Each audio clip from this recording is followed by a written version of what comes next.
जसं पार्लमेंटमध्ये तुम्ही रिप्रेझेंटेशन देताय, तुम्ही मुलींना रिझर्वेशन देताय.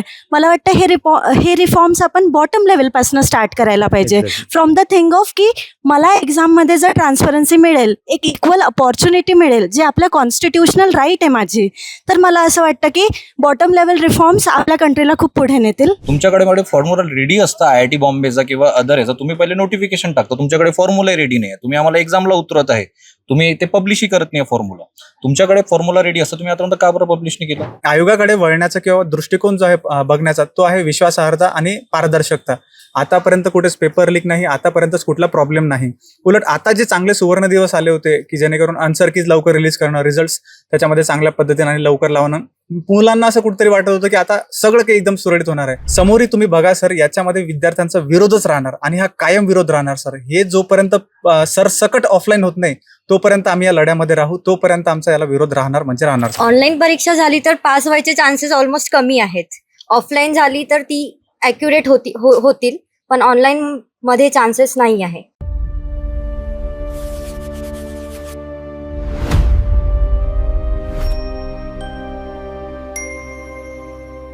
MPSCने ऑनलाईन परीक्षा घेण्याचा निर्णय विद्यार्थ्यांवरती लादला आणि तो निर्णय लादल्याच्या नंतर विद्यार्थ्यांमधला रोष आपण पाहिला. आणि हा रोष ज्यावेळेस दिसत होता त्यावेळेस पहिलं आंदोलन झालं ते अमरावतीमध्ये. कारण तो रोषच एवढा होता, कारण आपण पाहतो की जनरली पुण्यामध्ये आंदोलन होत असतात आणि सगळ्यांचं लक्ष पुण्यावरती असतं, परंतु पहिलं आंदोलन हे अमरावतीमध्ये झालं. विद्यार्थ्यांचा रोष काय आहे आणि त्यानंतर बऱ्याच घडामोडी झाल्या आपल्या सर्वांना माहिती आहे. त्यानंतर 1 वर्ष वाढवून दिलं आणि 1 वर्ष ज्यावेळेस वाढलं त्यानंतर असं सरकारला आणि MPSCला वाटते की विद्यार्थ्यांमधला रोष कमी झाला आहे. मी संपूर्ण महाराष्ट्रभर फिरतोय, आज अमरावतीमध्ये आहे. अमरावतीमध्ये हे विद्यार्थी आहेत. नक्की आपल्याला जाणून घ्यायचं आहे खरंच 1 वर्षावरती विद्यार्थी 1 वर्ष हे विद्यार्थ्यांनी ॲक्सेप्ट केलंय की नाही केलं. आता माझ्यासोबत हे सगळे अमरावतीचे परीक्षार्थी आहेत. वेळ कमी होता त्याच्यामुळे आपल्याला खूप कमी वेळामध्ये या सगळ्या गोष्टी करायच्या. तर मला सांगा की आता MPSCने ऑनलाईनसाठी 1 वर्ष तुम्हाला वाढवून दिलंय, बरोबर? ह्या 1 वर्षाच्या या कालावधीवरती तुम्ही सॅटिस्फाय आहेत का? आणि खरं तर ह्या निर्णयाला नक्की विरोध का होत होता? आता निर्णयाला विरोध का होत होता या सगळ्या विद्यार्थ्यांना माहिती आहे, सरकारला पण माहिती आहे, या सगळ्या गोष्टी माहिती आहेत. पण तुम्ही पहिलं आंदोलन अमरावतीमध्ये केलं, की जनरली ते पुण्यामध्ये होणं अपेक्षित असतं प्रत्येकाला. तुम्ही इनिशिएटिव्ह घेतला आणि पहिलं आंदोलन केलं. नक्की काय भावना होत्या त्यावेळेस? सर्वप्रथम तर आम्ही अमरावतीच्या विद्यार्थ्यांनी इनिशिएटिव्ह घेतलं होतं. इथून आम्ही मोर्चा काढला होता. सर्वात प्रथम कार्यालयाला जाऊन जिल्हाधिकाऱ्याला निवेदन देण्यापासून आम्ही सुरुवात केली. त्यानंतर म्हणजे संपूर्ण महाराष्ट्रात हा विषय समोर गेलेला आहे. वर्धा, यवतमाळ किंवा नांदेड असो, छत्रपती संभाजीनगर असो. तर एक कसं की आम्हाला ऑनलाईन एक्झाम नकोच. सर्वात प्रथम तर ऑनलाईन एक्झाम आम्हाला नकोच आहे. आणि मेन म्हणजे ऑनलाईन एक्झामचे खूप सारे ड्रॉबॅक्स असल्या कारणामुळे 2023 मध्ये सर्व विद्यार्थ्यांनी या प्रॉब्लेम ऑलरेडी फेस केलेला आहे. तलाठी एक्झाममध्ये, नगर परिषद एक्झाममध्ये, WCDच्या एक्झाममध्ये, WRDच्या एक्झाममध्ये. त्यापैकी WCDचा एक्झाम अमरावतीमध्येच लीक झाला होता 2024 मध्ये. ते सगळे आमच्यावर, त्या सगळ्या गोष्टी आमच्या माइंडमध्ये आहे, सबकॉन्शियस माइंडमध्ये आहे. आणि त्यात अचानक आयोगाने म्हणजे कसं झालं की आम्हाला ऑनलाईन नकोच होती आहे. आम्ही सरकारला विनवणी केली आणि सरकारने म्हटलं की आम्ही सगळं एक्झाम MPSC कडे देतो. आणि MPSCने काय केलं, शेवटी आम्हाला TCS कडेच घेऊन गेले पुन्हा. आणि ती गोष्ट सारख्याला सारखीच झाली. तर त्यामुळे आम्हाला ऑनलाईन एक्झाम नकोच. आणि त्यानंतर तो नॉर्मलायझेशनचा एक मुद्दा होता की नॉर्मलायझेशन आम्ही करूया, त्यात मल्टिपल शिफ्ट होतील, नॉर्मलायझेशन करूया. त्यानंतर आयोगाकडनं वारंवार एक गोष्ट सांगण्यात येत आहे की आम्ही IIT मुंबई किंवा अदर IITs कडनं एक फॉर्म्युला क्रिएट करून घेऊ, त्या फॉर्म्युल्यामध्ये बसून तुम्हाला मी नॉर्मलायझेशन करू. मी आयोगाला सांगतो की ऑलरेडी TCS कडे हे फॉर्म्युलेज आहेत, मल्टिपल फॉर्म्युलेज आहेत. TCS इथेच एक्झाम कंडक्ट नाही करत महाराष्ट्रात, TCS UPलाही करतो, उत्तराखंडमध्ये करतो, मल्टिपल स्टेटमध्ये करतात आणि त्यांच्याकडे मल्टिपल फॉर्म्युलेज आहेत. तुमच्याकडे फॉर्म्युला रेडी असतं IIT बॉम्बेचा किंवा अदर याचा, तुम्ही पहिले नोटिफिकेशन टाकता. तुमच्याकडे फॉर्म्युला रेडी नाही आहे, तुम्ही आम्हाला एक्झामला उतरत आहे, तुम्ही ते पब्लिशही करत नाही फॉर्म्युला. तुमच्याकडे फॉर्म्युला रेडी असतं, तुम्ही आता का बरं पब्लिश नाही केला? तुमची तयारी शून्य. आणि तुम्ही वारंवार आमचं खोटं बोलत आहे, विद्यार्थ्यांना खोटं काढत आहे, तुम्ही GR खोटे काढत आहे इव्हन ऑल्सो. का बरं? हे सगळ्याच कशासाठी? माहिती खोटी देताय तुम्ही इव्हन ऑल्सो. आम्हाला खोटी माहिती का बरं देताय? सचिवांच्या परिपत्र खोटं माहितीचं निघत आहे, नंतर तुम्ही ते चेंज पण करत आहे, तुम्ही स्वतः एक्सेप्ट करताय ना. का बरं? आम्हाला नकोच, ऑनलाईन नको. तुम्ही ऑफलाईन पद्धत चांगली नाही. आणि त्यांनी फक्त विद्यार्थ्यांनाच नाही, मुख्यमंत्र्यांना पण चुकीची माहिती दिली की सगळ्या राज्यांमध्ये ऑनलाईन परीक्षा होतात. एक्झॅक्टली. तुम्ही चुकीची ब्रीफिंग देता. CM साहेबाला तुम्ही चुकीचं ब्रीफ करत आहे सगळ्या गोष्टीला. का बरं? एवढा अट्टास का बरं? जेव्हा विद्यार्थ्यांची मागणीच नाही आहे ऑनलाईनची, आम्ही ऑफलाईनला म्हणत आहे, तुम्ही का बरं करता? आणि असंही नाही की अदर नाही, पब्लिक सर्व्हिस यांना पण कळू द्या की ऑफलाईनची मागणी का होत होती, म्हणजे सगळ्या परीक्षा एमपीएससी कडे घ्या ही मागणी का होत होती. एमपीएससी जेव्हापासून आयोग गठन झालेलं आहे तेव्हापासून आतापर्यंत सगळ्या एक्झाम पारदर्शक पद्धतीने झाले, कुठेच पेपर लीक नाही झालेला आहे. म्हणून सगळ्या विद्यार्थ्यांचं म्हणणं होतं की एक्झाम ऑफलाईनच झाली पाहिजे आहे. आम्ही कोणीच म्हणजे कोणी का सिंगल पर्सननी म्हटलं नाही की एक्झाम ऑनलाईन झाली पाहिजे. मग का बरं तुम्ही आम्हाला ऑनलाईन दाखवत आहे? ऑनलाईन एक्झाम घ्यायची आहे तर चुकीची माहिती डिलिव्हर करून का बरं तुम्ही आम्हाला मिसगाईड करत आहे? तुम्ही म्हणता की अदर पब्लिक सर्व्हिस कमिशन मध्ये एक्झाम ऑनलाईन्स होतात, चुकीची माहिती आहे. युपीएससी एक्झाम ऑनलाईन नाही घेत. बरोबर. लिमिटेड एक्झामच्या एक्झामिनेशन्स आहेत का त्या सीबीटी पद्धतीनं, जे एमपीएससी आज पण घेत आहे. पण ज्या बल्कमध्ये जे मुलं बसतात क्लास 1, क्लास 2, क्लास 3 ते आज पण ऑफलाईनच होत आहे. अगदी मग बरोबर. का बरं आम्हाला तुम्ही असं ढकलत आहे बरोबर. की ऑनलाईनच करा, तुम्ही ऑनलाईनच करा? हा, तुम्हाला रिफॉर्म्स आणायचे आहेत. सपोज आता जसं सेंट्रलमध्ये नंदन निकेलन कमिटी, हा, ते इन्फोसिसचे डायरेक्टर त्यांच्या अंतर्गत गठीत करण्यात आली. तुम्ही ऍडमिनिस्ट्रेशन मध्ये हे करा ना, रिफॉर्म्स आणा ना, ऑनलाईनचे एआयचे रिफॉर्म्स आणा ना. तुम्ही एमपीएससी ऑफिसमध्ये आणा रिफॉर्म्स. जो रिझल्ट तुम्ही 21 दिवसात लावा तुम्ही 10 दिवसात लावा, तो 7 दिवसात लावा. ते रिफॉर्म्स करा तुम्ही. अजून आम्हाला तर ऑफलाईनच काम करणार आहे शासनात जाऊन. लिमिटेड कामच आम्ही ऑनलाईन करणार आहोत. सगळं काम आम्ही ऑनलाईन करणार आहोत का? नाही करणार आहोत. बरोबर. मग कशाला एवढं नक्की. म्हणजे तास? खरं तर ह्या सगळ्या गोष्टी तुम्ही सुद्धा खूप माहिती पुरवली होती त्यावेळेस मला. तुम्ही सगळ्या स्टेटची पीएससी ज्या आहेत त्यांची सगळी माहिती दिली होती की कुठल्या परीक्षा ऑनलाईन आहेत, कुठल्या परीक्षा ऑफलाईन आहेत. मित्रांना सांगायला आवडेल मला की भूपेंद्र सरांनीच ही सगळी माहिती पुरवली होती. त्याच्यामुळे आपल्याला एमपीएससी खोटं बोलते आणि त्यांनी मुख्यमंत्र्यांना आणि विद्यार्थ्यांना फसवलंय हे छाती ठोकपणे मला सांगता आलं वास्तव कट्ट्यावरून. 1 वर्ष वाढवून दिलं मुख्यमंत्र्यांनी. आमची बैठक झाली त्याच्यानंतर 1 वर्ष वाढवून दिलंय. काय वाटतं, म्हणजे आजचं मरण उद्यावर ढकललंय असं माझी भावना आहे. तुम्हाला काय वाटतं या सगळ्या गोष्टीवरती?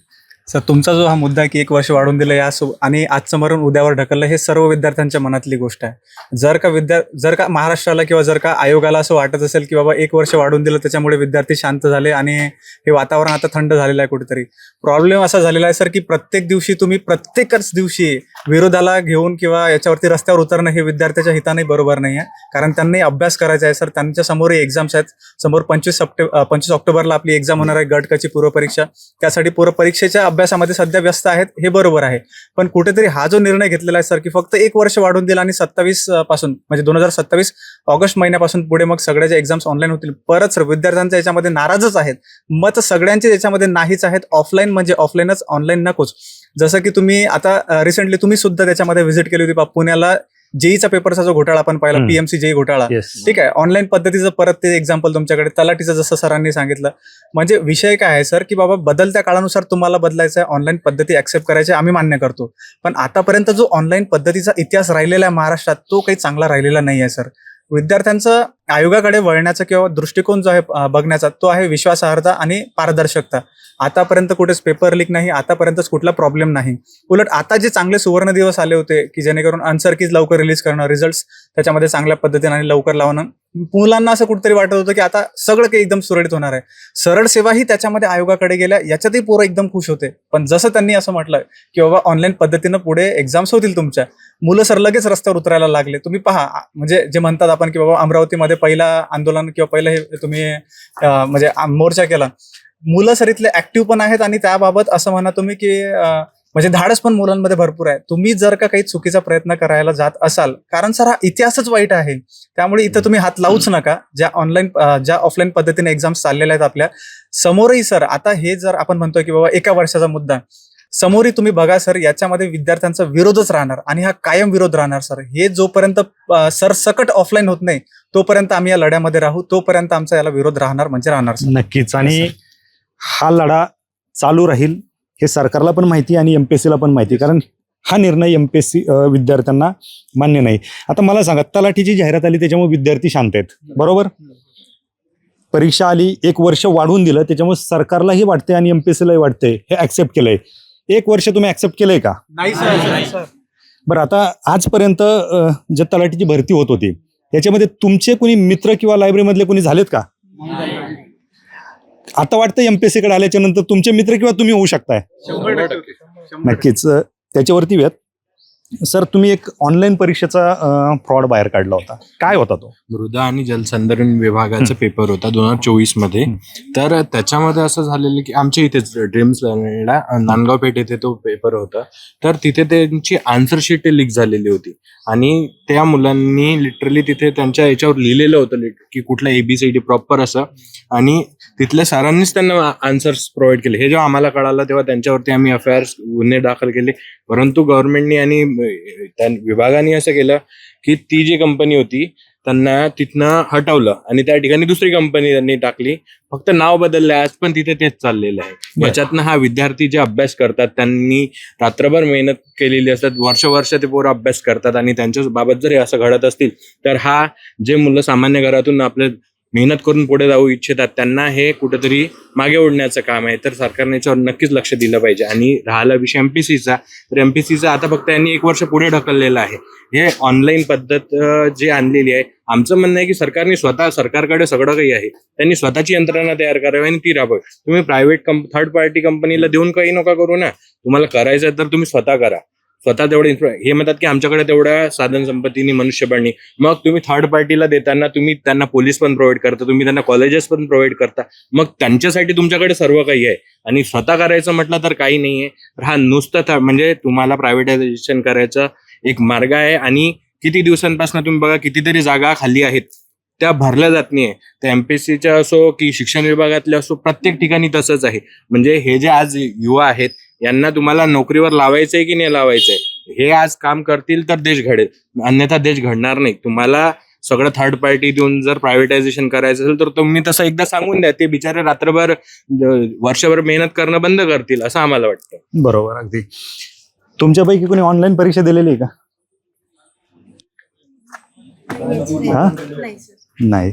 बरं, आता मला सांगा, आपण MPSCचा अभ्यास करतो, आपण सर्व विद्यार्थी, मी सर्व म्हणतो, सर्वसामान्य कुटुंबातील असतो. आणि ज्यावेळेस आपण अभ्यास करत असतो त्यावेळेस तो खर्च आहे, आर्थिक नुकसान आपलं होतंय, आपलं वय वाढतंय आणि ह्या सगळ्या गोष्टीमध्ये विशेषतः मुलींना त्याला फेस करावं लागतं. कारण घरून प्रेशर असतं आणि या प्रेशरमध्ये हे MPSC जर किंवा राज्य सरकार असेल वेळोवेळी जर प्रेशर तुमच्यावरती आणत असेल तर हे कितपत योग्य आहे, याच्यावरती कोणी बोलणार आहे का? काय नक्की मला सांगा. ज्यावेळेस तुम्ही अभ्यास करता, बरोबर, अभ्यास करत असताना काय नक्की आर्थिक परिस्थिती असेल किंवा आपलं वय असेल किंवा सोशल प्रेशर असेल, याच्यावरती काय कुठल्या अँगलने तुम्ही पाहता? बघा सर, मी सर्वसामान्य घरचा विद्यार्थी आहे आणि माझ्यासारखे इतर सुद्धा विद्यार्थी आहेत. प्रत्येक जणाची परिस्थिती आता चांगली नसते. प्रत्येकजण सर्वसामान्य घरातून आलेला आहे. प्रत्येकाचा वेगवेगळा खर्च असतो दर महिन्याचा, त्यांना ॲडजस्ट करून त्यांना अभ्यास करावा लागतो. तर आता सरकारकडे हीच आमची मागणी आहे सर्वसामान्य विद्यार्थ्यांची, की जी अगोदर त्यांची सिस्टीम चालू होती की ऑफलाईन एक्झाम अगोदर बरोबर होत होते, तर तीच त्यांनी यापुढे सुद्धा लागू करावी, हीच आमची मागणी आहे. कारण MPSCचा पूर्व इतिहास पाहता त्यांचे पेपर अगदी बरोबरच झालेले आहेत, तरी आता सुद्धा यापुढे बरोबर होतील आणि ते पूर्ववत त्यांचा निर्णय बदलवतील अशी आमची अपेक्षा आहे. ओके. ड्रग इन्स्पेक्टरचा पेपर फुटलाय अशा चर्चा आहेत किंवा त्याची चौकशी देखील सुरू आहे. काय वाटतं आता, जर समजा आता जर ड्रग इन्स्पेक्टरचा पेपर फुटलाय असं सांगितलं जातंय, हा पेपर जर फुटला असेल तर उद्या जर MPSC म्हटले की पेपर MPSCचे ऑफलाईन पेपर सुद्धा फुटतायत म्हणून आम्ही ऑनलाईन परीक्षा घेतोय, काय याच्यावरती तुम्हाला काय वाटतं की काय, आता तुम्हीच सांगा याच्यानंतर भविष्य काय असेल? नाही सर, एक तर कसं आहे की अनसर्टिनिटी अशी आहे की पेपर लीक झाला म्हणतात, क्वेश्चन बाहेर आले, म्हणजे प्रॉपर इन्फॉर्मेशन बेस काहीच नाही आहे. ते सोशल मीडियामधून आलेला बेस आहे. CM साहेबांनी चौकशी लावलेली आहे, म्हणजे CID मार्फत करू, नंतर आमचं सगळी ते कलेक्टिव्ह करून नंतर ते पब्लिश केलं जाईल. आता सपोज सर ऑनलाईन एक्झाम घेण्यासाठी सगळं असं काही केलं असेल तर विद्यार्थ्यांच्या माइंडमध्ये ते पण गोष्ट आहे की कदाचित होऊ शकतो की यांना ऑनलाईन घ्यायचं आहे. ऑनलाईन घ्यायसाठी यांनी मिसगाईड केलं, CMला सगळ्या गोष्टी केल्या यांनी, तर होऊ शकतात की हा पण स्टेप यांनी घेतला असेल. एक आपण पण ते चौकशी होईपर्यंत आपल्याला वेट करावं लागेल की ऍक्च्युअल सिच्युएशन काय, तेव्हा आपल्याला ते क्लिअर होईल.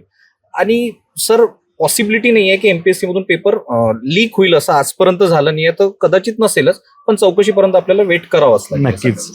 अध्यक्ष आणि सचिवांना जर पारदर्शक परीक्षा घ्यायची असेल तर जगातली कुठलीही ताकद हा MPSCचा पेपर फोडू शकत नाही. काय आता तुम्हाला ज्यावेळेस ऑफलाईन परीक्षा, लस लांबवर लाईन लागली, ज्यावेळेस ऑनलाईन परीक्षा घ्यायचं ठरलं, म्हणजे MPSCने ठरवलं, त्यावेळेस एक मुलगी म्हणून तुम्हाला काय भावना होत्या तुमच्या त्यावेळेस? काय वाटलं, काय फ्युचर काय दिसत होतं तुम्हाला? सर मला असं वाटतं की मुलींचे आणि मुलांचे प्रॉब्लेम्स इन प्रिपरेशन थोडे डिफरंट असतात कम्पॅरेटिव्हली. कारण मुलींवर सोशल प्रेशर हे थोडं जास्त असतं, मुलांवर मे बी फायनान्शियल प्रेशर असेल. पण ॲज अ गर्ल मला असं वाटतं की जर एक्झाममध्ये ट्रान्सपरन्सी असली तर मुलींना खूप बेनिफिट होणार. आणि हे जे आपण टॉप लेवलला रिफॉर्म्स करायचा प्रयत्न करतोय, जसं पार्लमेंटमध्ये तुम्ही रिप्रेझेंटेशन देताय, तुम्ही मुलींना रिझर्वेशन देताय, मला वाटतं हे रिफॉर्म्स आपण बॉटम लेवलपासून स्टार्ट करायला पाहिजे. फ्रॉम द थिंग ऑफ की मला एक्झाममध्ये जर ट्रान्सपरन्सी मिळेल, एक इक्वल अपॉर्च्युनिटी मिळेल, जे आपलं कॉन्स्टिट्युशनल राईट आहे माझी, तर मला असं वाटतं की बॉटम लेवल रिफॉर्म्स आपल्या कंट्रीला खूप पुढे नेतील, असं मला ॲज अ गर्ल वाटतं. अगदी बरोबर. तुम्हाला कुणाला ऑनलाईन परीक्षा मान्य आहे का? नाही. जर ऑनलाईन परीक्षा झाली तर तुमचं भविष्य काय असेल? पण बोलणार आहे? काय वाटतं, जर ऑनलाईन परीक्षा झाली तर तुम्ही पास होऊ शकता का? ऑनलाईन परीक्षा झाली तर पास व्हायचे चान्सेस ऑलमोस्ट कमी आहेत. ऑफलाईन झाली तर ती ॲक्युरेट होतील, पण ऑनलाईन मध्ये चान्सेस नाही आहे. ओके. तुम्ही घरी सांगितलं होतं ऑनलाईन परीक्षा झाली, घरच्यांना माहिती? काय घरच्यांचे रिॲक्शन काय होत्या? घरच्यांच्या पण तेच रिॲक्शन होत आहे की परीक्षा ही ऑफलाईनच व्हायला पाहिजे, ऑनलाईन व्हायला पाहिजे नाही, कारण की ऑनलाईन मध्ये खूप घोटाळे होतात. ओके. बरं, आता याच्यामध्ये आपण जर पाहिलं तर ऑनलाईन परीक्षा ऑफलाईन परीक्षा हा 1 वर्षापुरता विषय मिटलेला आहे. ओके. तुम्ही पहिलं आंदोलन केलं, तलाठीची परीक्षा, तलाठीची मोठी जाहिरात आली आणि इतिहासामध्ये कुठंतरी MPSCच्या विद्यार्थ्यांवरती गुलाल पडेल अशी अपेक्षा आहे. आता काय वाटतं तुम्हाला या सगळ्या गोष्टींवरती?